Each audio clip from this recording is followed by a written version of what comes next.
මේ දෙනෝ 1000ක් දෙනා බණ අහන්නේ මා නිසයි. ආන් එහෙම දැනෙන ධර්ම දානයක්. ජීවිතේ කරගන්න ධර්ම දානය ගොඩාක් දුර්ලභයි. මේ ලෝකේ දාන අතරේ ධර්ම දානය අග්‍රයි දුර්ලභයි. කොච්චර දුර්ලභද? ධර්ම දානය කොච්චර දුර්ලභද?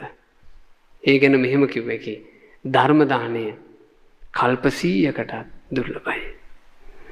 බුදුරජාණන් වහන්සේ පිරිනොම් පෑවට පස්සේ රහතන් වහන්සේලා ධාතු වඳිනකොට කිව්වා බුද්ධෝ හවේ කප්ප සතේහි දුර්ලභෝ සම්බුදු උපතනං කල්ප 100කට දුර්ලභය. බුදු කෙනෙක් උපත නොලබා ධර්මයේ නැත. ධර්මයේ නැත්තම් ධර්මයේ දන් දීමක් නැත. එහෙනම් වැරදිද? ධර්ම දානය කල්ප 100කට දුර්ලභයි. කල්ප 100කට දුර්ලභ ධර්ම දානය අනිවාර්යෙන් තමන්ට තනියම බැරි නම් කට්ටියක් එක්ක එකතු වෙලා හරි මේ අපේ ධර්ම දානයයි අපි මූලික වෙලා කරපු ධර්ම දානයයි කියලා දැනෙන ධර්ම දානය වල ජීවිත එකක් හරි කරගන්න.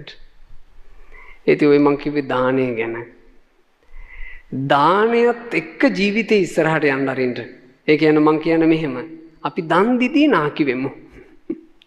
දෙන්න පුළුවන් කාලය අපි දන් දීදී නාකි වෙමු.